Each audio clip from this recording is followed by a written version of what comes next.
Right. Hello, everyone. Welcome to almost one of the last sessions of JCON. I hope that so far you have had a good conference. I saw in the welcoming keynote that most of the attendees were new to the conference, so that's quite great. Let's see how many of the new guys I have here in this room. Okay, like half of you. Perfect. So the topic that I want to talk to you today is called deploying to production with confidence. Now, okay, hold on a second. I did something silly with my setup. There we go. Perfect. So my name is Almiray. I'm a seasoned sorcerer. That means that I love to talk about open source code. I like to work with a lot of technologies, and I like to talk about these different technologies whenever I come across with folks like yourself. I have participated in many open source projects. Groovy is one of those that is dearest to my heart. I also have, I am one of the co-founders of a kind of like it's a group of people that we come together at the end of a working day and hack on open source projects and contribute to an open source community of your choice. This is called HackerGarten. We've been running it for in a couple of cities in Switzerland. We started in Basel, Switzerland, but we have exported it successfully to Düsseldorf as well. So if you happen to be in the Düsseldorf area, and if you would like to contribute to an open source, then keep an eye on hackergarten.net, and that's where we announce our upcoming meetups. And yeah, so I'm gonna start with a bit of a story time. You might feel a little bit of connection with this. It's going to be obviously something that happened to me. So usually during a working day, well, after sipping the morning coffee and then talking with my colleagues, hey, how was the weekend and whatnot, you do the work, right? And you keep hacking. You had the meetings, you had so many things to do. And when Friday comes in, we are getting very, very ready for the weekend. And in the early mornings of the Friday say, yeah, in the afternoon, we're definitely going to go with our friends. We're going to do fun stuff on a Saturday. In my case, because I live in Switzerland, I may be preparing mentally already for a hike that I'm going to do with my wife. We're going to go on the mountains. It's going to be amazing. Pictures and whatnot. Beautiful weather, right? Comes 3 in the afternoon, and all the flares start to, alarms start to go up in the office because something happened. Our code that was put into production, it's failing. The customers are not getting the answers they need. So yeah, that can happen on a Friday. So you guys might remember this. Who remembers LeftPad? This happened like what, 5-6 years ago? And the internet was broken for 3 days. Yeah, so that's what the news said. Oh, the sky is burning. Why? Because someone decided to remove a very, it was a very popular package in the node registry. And that was used by a lot of projects. It has a high use dependency, and that pretty much broke everyone that was using this. Yeah, not an easy way to recover from this one. Or you might remember this from almost 3 years ago, Log4Shell, who had to spend Christmas trying to find out if you were affected by Log4Shell, and who had to patch it. And we had to go through this for what? We survived this for what? 4 to 5 months, right? Or so. And everybody was doing what? Yes, the sky is burning. We don't know what's going on. We have no idea we were affected. If we were, we had no idea how to solve it, how to patch it, how to get rid of this.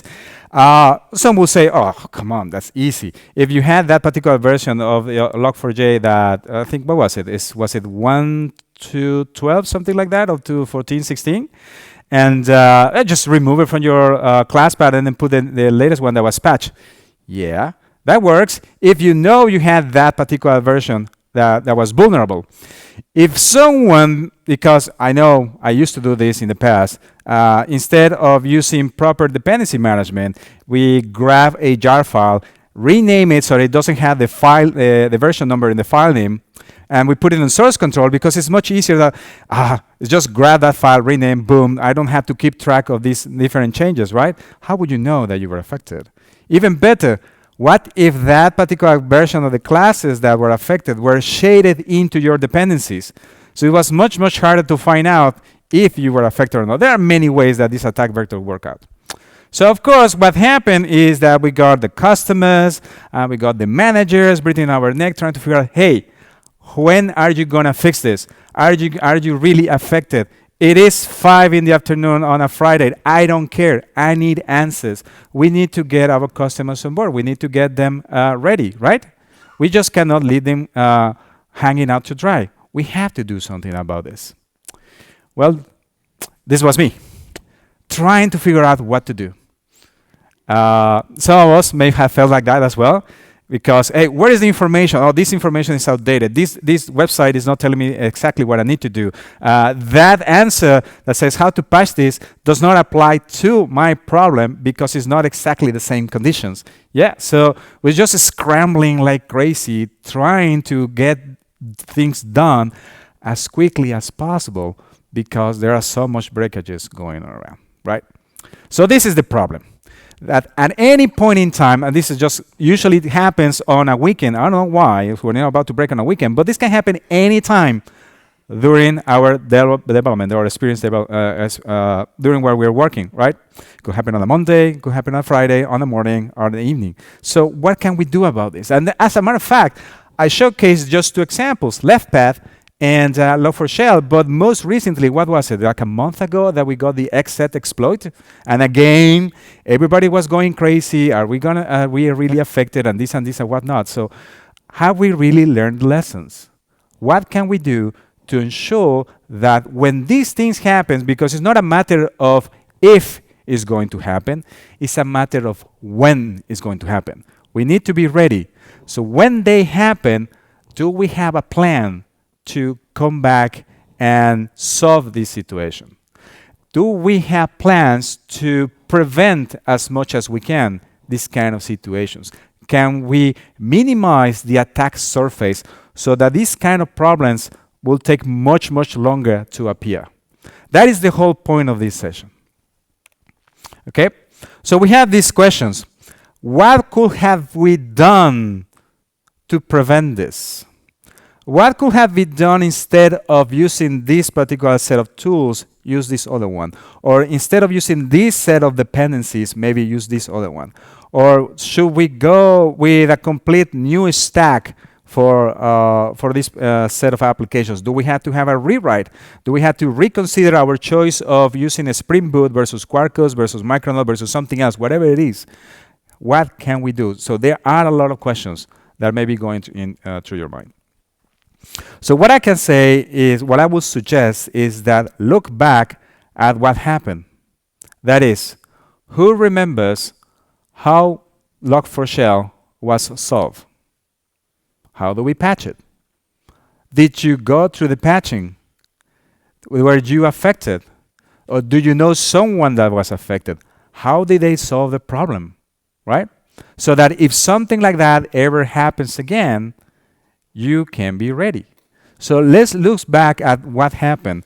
Let's look back at how these people try to solve things and how eventually they solve things. Don't just sweep it under the rug. So Log4Shell is 2 years now away from us. When is the next one going to come? So I don't try to scare you.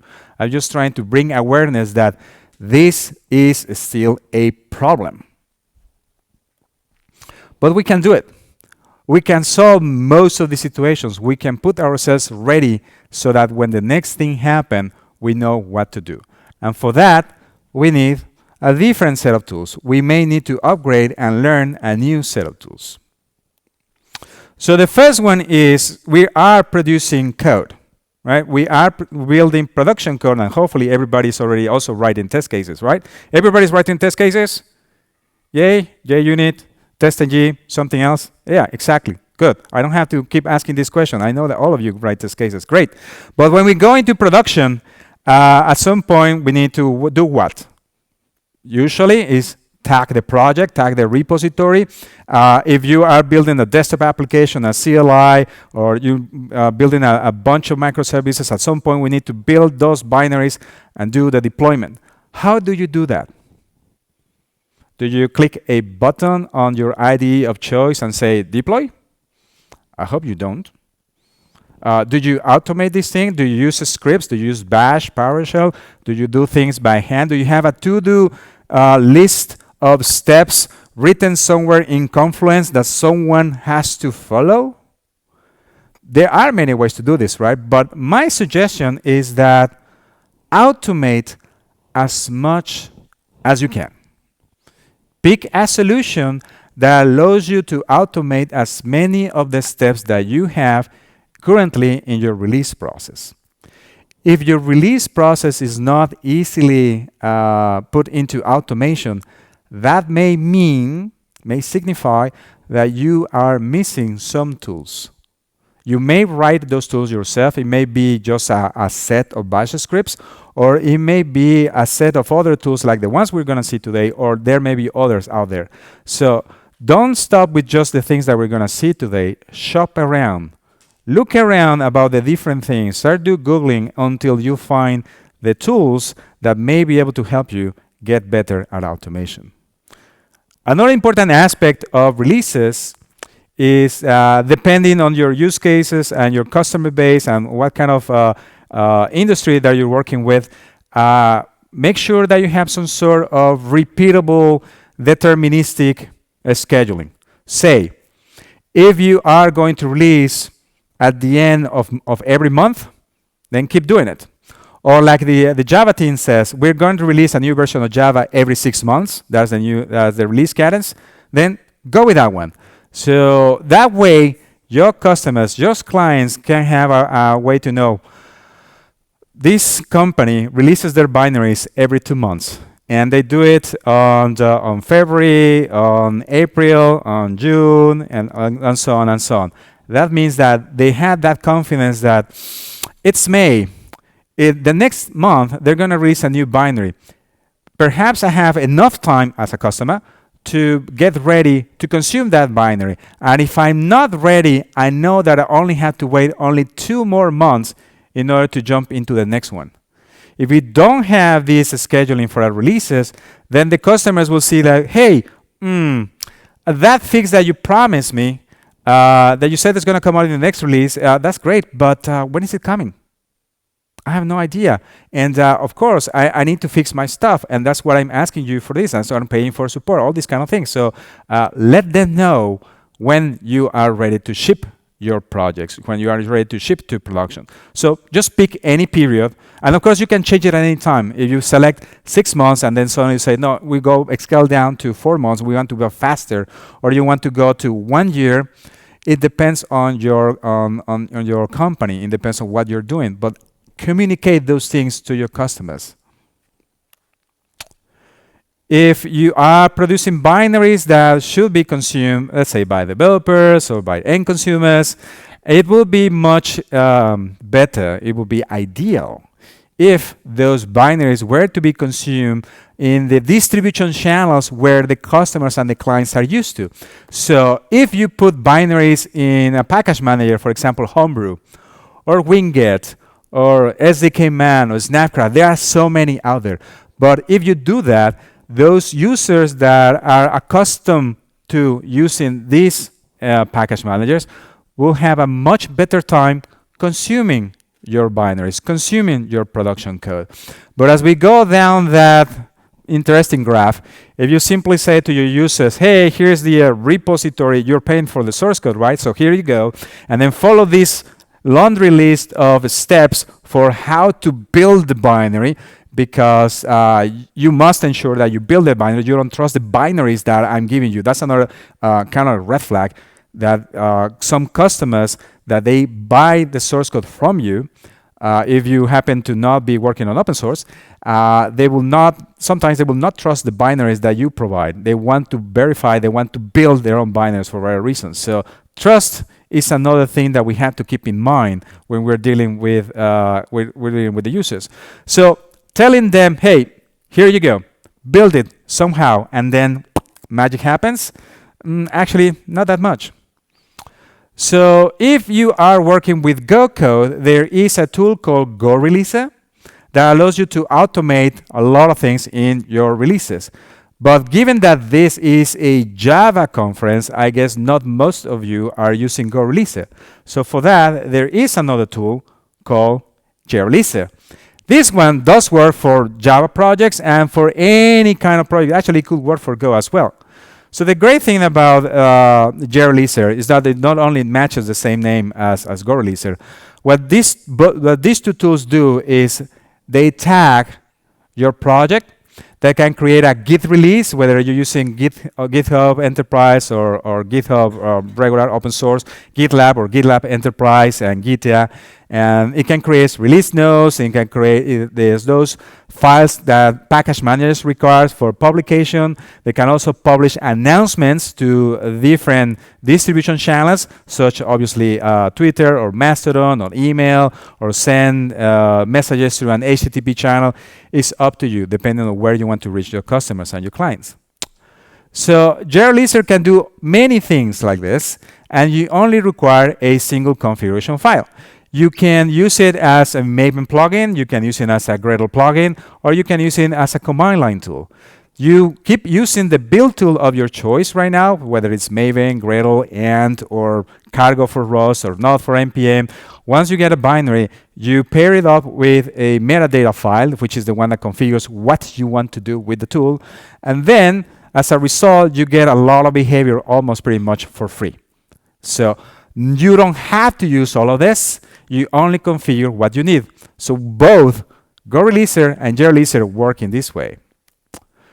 You can do everything in one go. That will be the topmost command, full release. Or you can just invoke and use the specific parts that you require for your release process. So in your existing release process, the only thing that you will be missing is posting announcements. Then you configure the tool and then just invoke the announce command. If what you're missing is generating release notes made out of commit messages, then you use the changelog one. Or if what you're missing is just the whole pipeline of generating a Git release, then use the release command. So it's up to you. You can just mix it and match it with what actually you need. Okay? One thing that I forgot to say, whenever you have any questions, please feel free to raise your hand or use a Slido. But anyway, so far we were talking about, we have production code and we want to release it, we want to deploy it to production. That's great. We're just so far trying to come up with some sort of automating of the pipeline, whether you want to do it in a given environment, there's maybe a local environment, maybe CI. There are different choices. But remember that I said something about trust. At some point, our consumers would like to know that the binaries that we are providing them are actually coming from where we say they're coming. So they're coming from a trusted entity that should be ourselves. We are the producers of said binaries. We don't want a third party or a man-in-the-middle attack to simply say, hey, this is the binary that is supposed to go with this source code repository at this tag. This, as a matter of fact, was half of the attack that happened with XZ. The attacker had some sort of, supposedly had the source code with a given tag, and the provided binary was already containing malicious code. He was able to insert something in between, and there will be a way that we can verify this much quickly. But if that particular attacker had not access to some way to confirm his identity, then whoever consumes the binary will see that what was supposedly being provided from this angle, from the source angle, did not match what was being provided from the binary angle. We could use PGP. It's something that has been going with us for a couple of decades.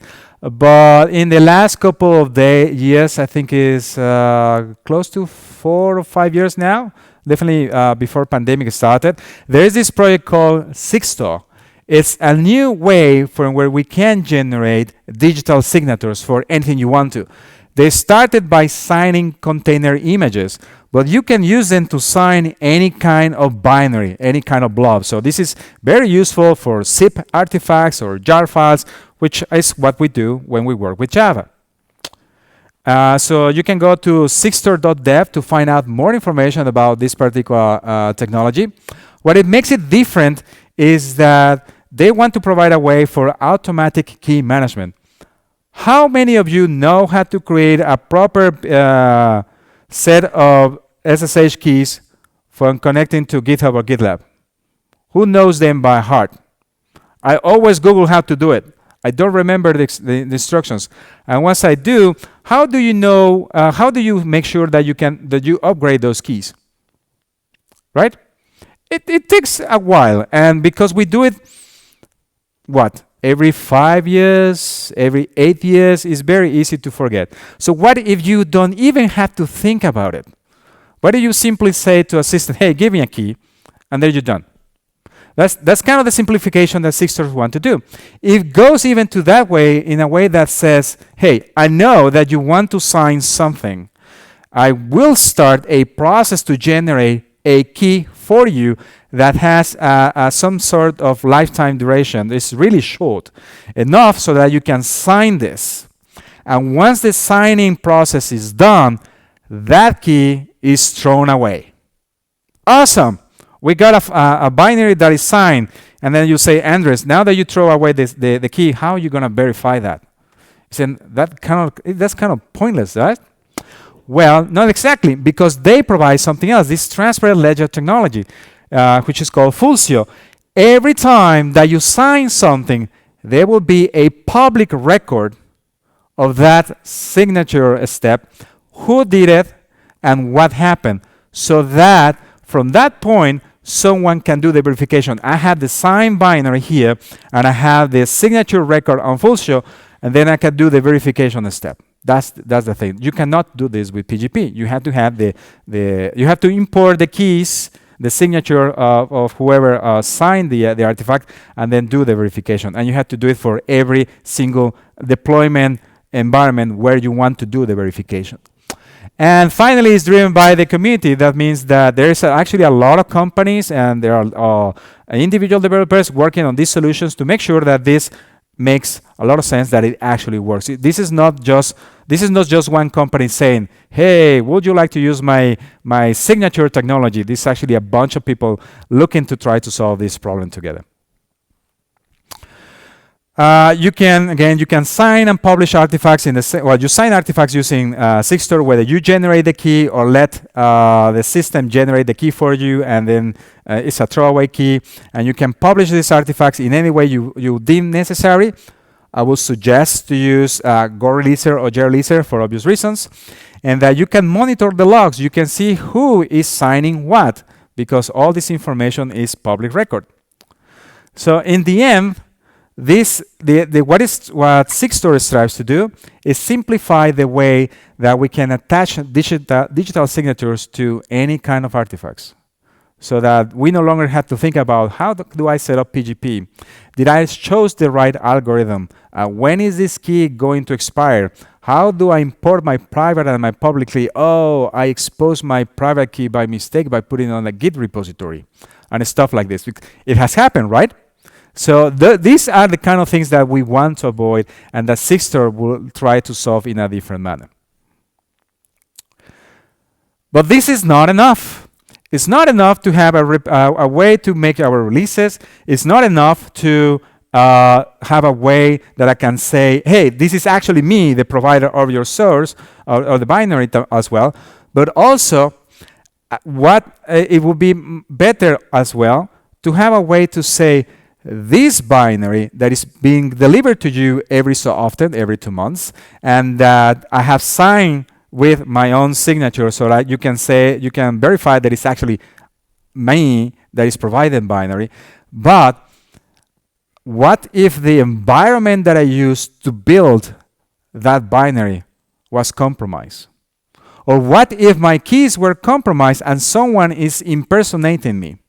So what we want to avoid with some sort of certificate of origin is that the environment where it was used for building and producing the binaries was not tampered with. It is the one that is supposed to be the correct one. It is not someone else's that is trying to fake you into downloading some sort of malicious malware. There is this project known as SLSA, Software Chain Levels for Software Artifacts. And what they want to do and what they're actually producing is a set of specifications where different tools can come up together and provide you these guarantees, what is known as provenance. So where you can attestate that certain binaries came out of a particular environment, and whoever consumes those binaries and the attestation can verify your claims. Because when we're talking about software supply chain, this is usually what happens. Someone decides to come up with ideas to produce source, and we can do some social engineering to inject ideas that should not be put there, but it can happen. And of course, we can inject bugs in source without even knowing, or someone got into the way, got access into our development environment. Or during the build, what if someone got into our CI servers?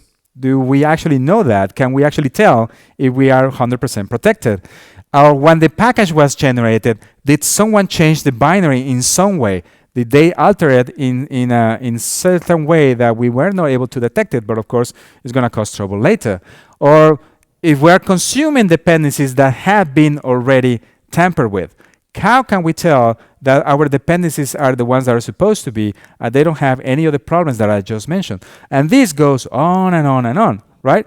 So what SLSA strives to do is to minimize, again, the attack surface to ensure that what we are producing is coming from where we're saying that it's coming from, and not from somewhere else. There are 4 levels that we can see for SLSA. So level 0 is where we start, where there's nothing that you can think of about it. Maybe you have some sort of automation here, we don't know. And it could be automated in any way you deem necessary. But in level number 1 is where we, at the very least, we have a documented release process. And this is how we can catch many mistakes, because you have a to-do list of all the steps that need to be followed. Some of those may be automated, some of those may have to be manual for reasons, obviously. But if we still have trouble here, if someone that is the release master happens to go on a holiday and someone has to take over, is that person qualified enough, has been trained enough to do the same work and the same task as the release master? This also can happen. That person might make a mistake. We may get a release that is not working properly, right? So we want to avoid those, again, by applying as much automation as we can. For level 2, we have signed provenance. Usually this now will come using Project Systor. That's what I mentioned earlier. And with this one, what we're trying to say is we guarantee that the artifact that has just been produced by whatever environment we have access to, the artifact is the one that is supposed to be.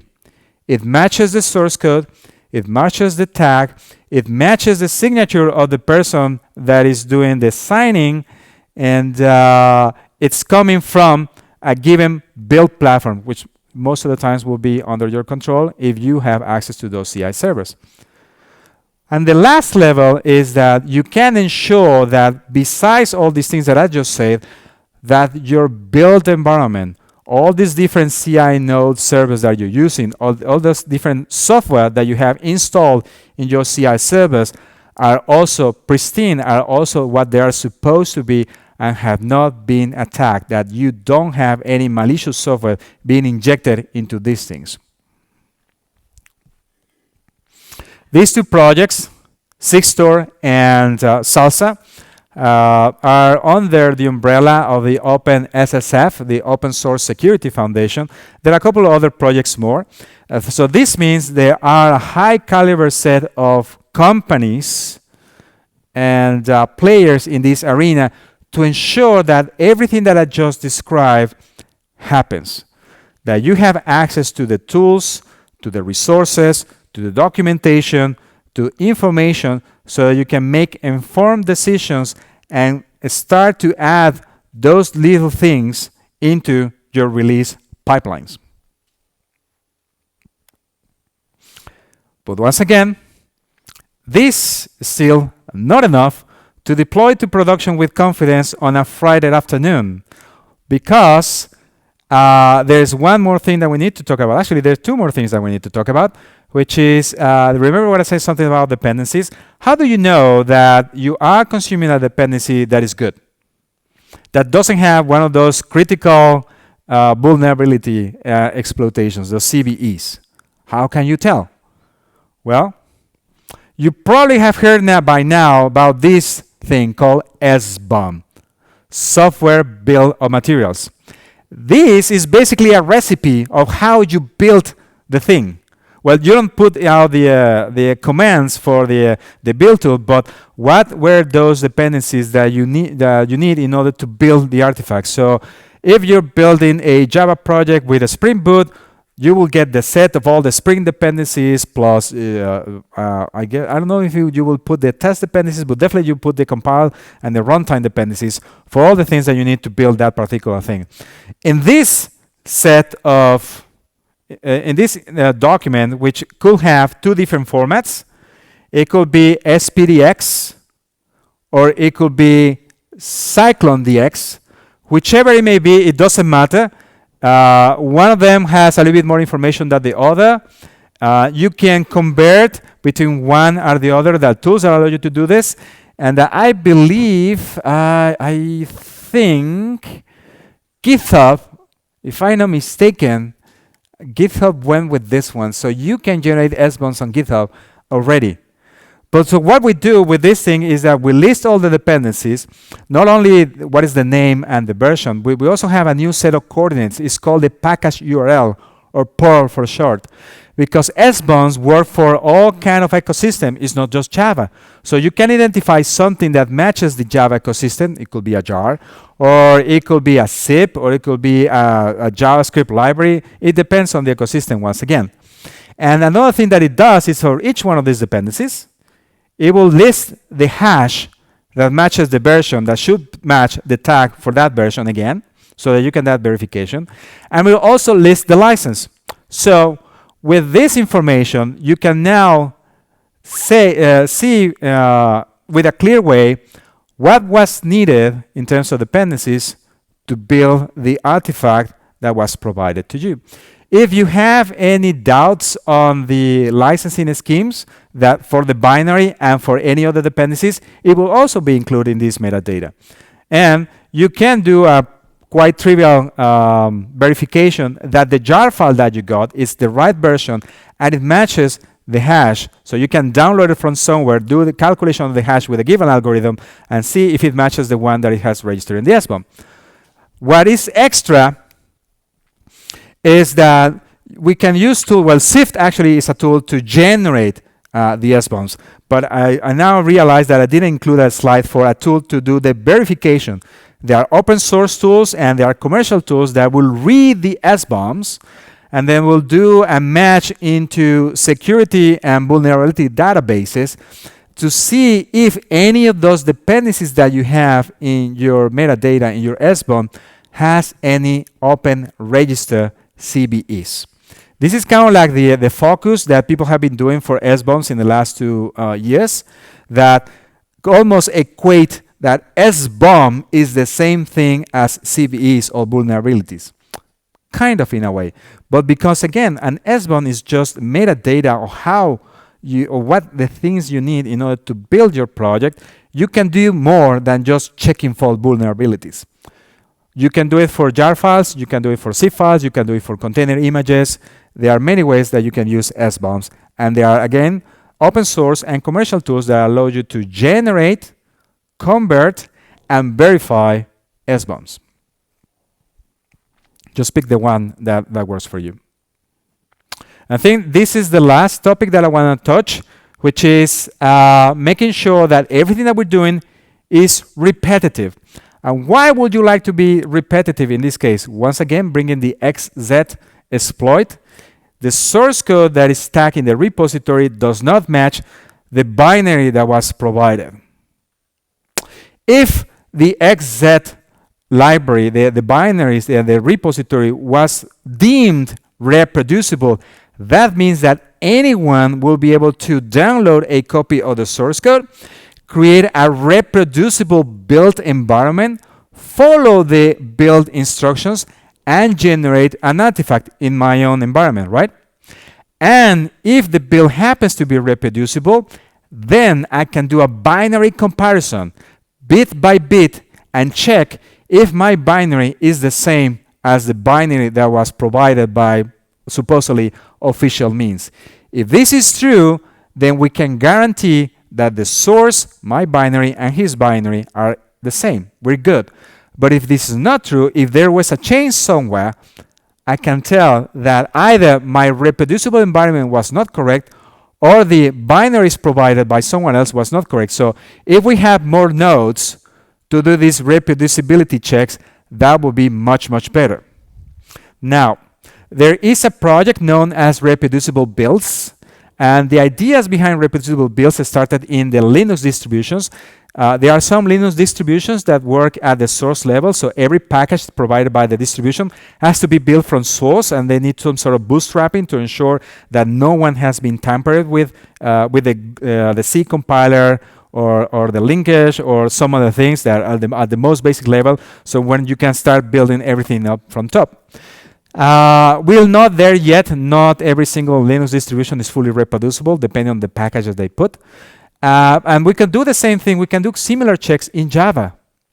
We can ensure that our artifacts are reproducible by following the rules explained in Reproducible Builds. Some of them include the following.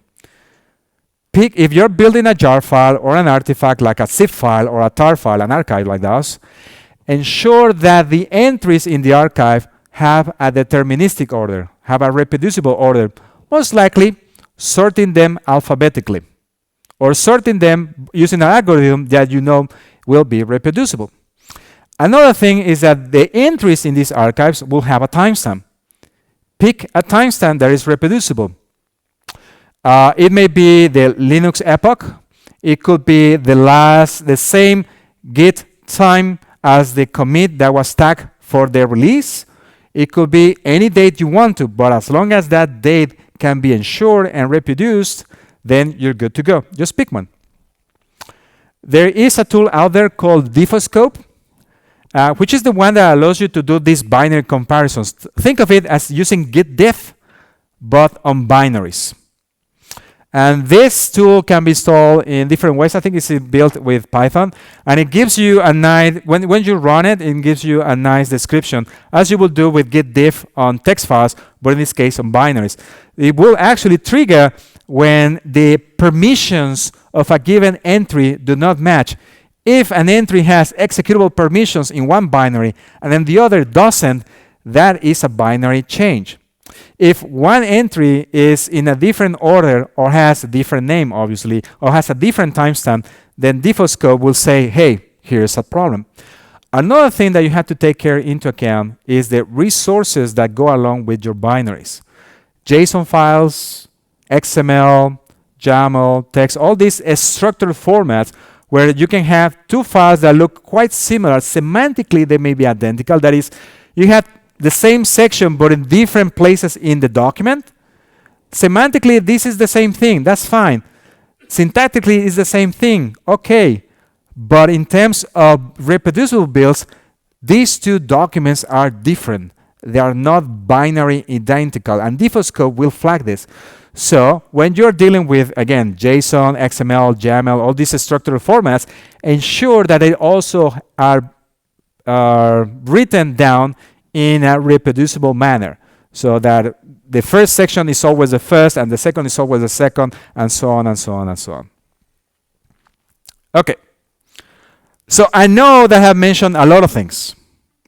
And with many of the tools that we have selected, it's very likely that your team members say, yeah, I kind of agree with you. Yes, we should be more secure. But that means that now I have to pay attention to Salsa. I need someone to install the Salsa generator and go through the specification of Salsa to see what else needs to be done. And now I have to think about Project Sigstore somewhere in between my CIP pipeline. And it's a lot of work to make my binaries reproducible. Do we really need this? Yes, you do. Because you don't want to suffer through Log4Shell again. If we have reproducible builds, if we have signatures, if we have a way to verify for CVEs, if we have a way to ensure that our releases are automated and they go out in any given period of time, many of the problems that we encounter with LeftPath and Log4Shell and the Spring4Shell and etc., all those things could have been prevented. And if they were not prevented, we will be able to catch them much, much quickly than after when it happened. Okay? So yes, it does make sense to invest time to learn these tools, to talk about these technologies, to let your team members know, look, there are other companies, there are other people thinking about this, trying to solve the problems that we ourselves are facing or we will eventually face. The same way that we had to convince our managers.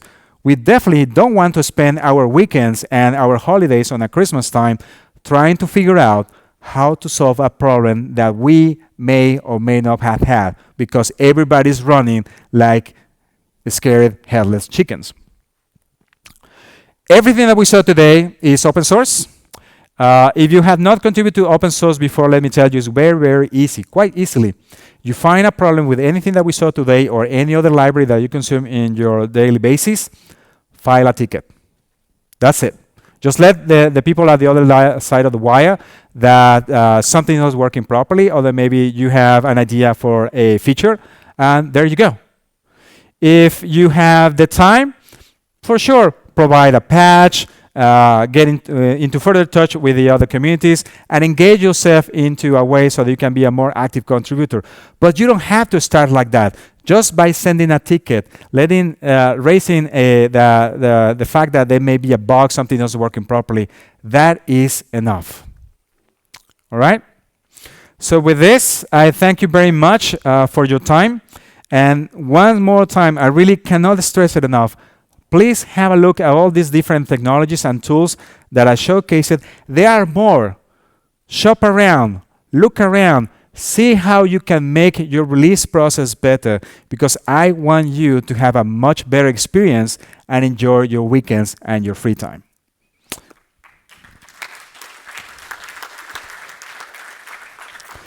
We have time for a few questions if you have them. I don't know if we have any questions on the Slido. No questions so far? Yes. Okay. So are there reproducible builds that was improved by, let's say, Gradle log files? In a way, say, for example, Maven also has log files. So if you happen to be using version ranges in your dependencies, I have something to say to you. Why? Please don't do that. But if you do, actually, I don't see any valid reason to do this. It would be much, much better to say, you must consume this particular set of versions instead of whatever range, because if someone creates a new release in between, your build is no longer reproducible. Log files are used in a way so that you can say, hey, in my build definition, I will use ranges because I'm lazy. I don't want to fix a value in this file, but I will provide a log file, also another separate metadata file, when I say what is the actual version. Look, if you're already pinning the version in a secondary file, just go back and fix it in the build file. There may be historical reasons why ranges are being used in that project. I understand that. And so log files can help you get along with trying to make sure that you're using the same version. But if you're already selecting a specific version, just put it in your build file. Don't deal with ranges. That's just one more complication that you have to think about. Why do you have to deal with two files when you just can deal with just one file? Isn't that simpler? I would say so. But that is my point of view. Any questions? All right, well, thank you very much.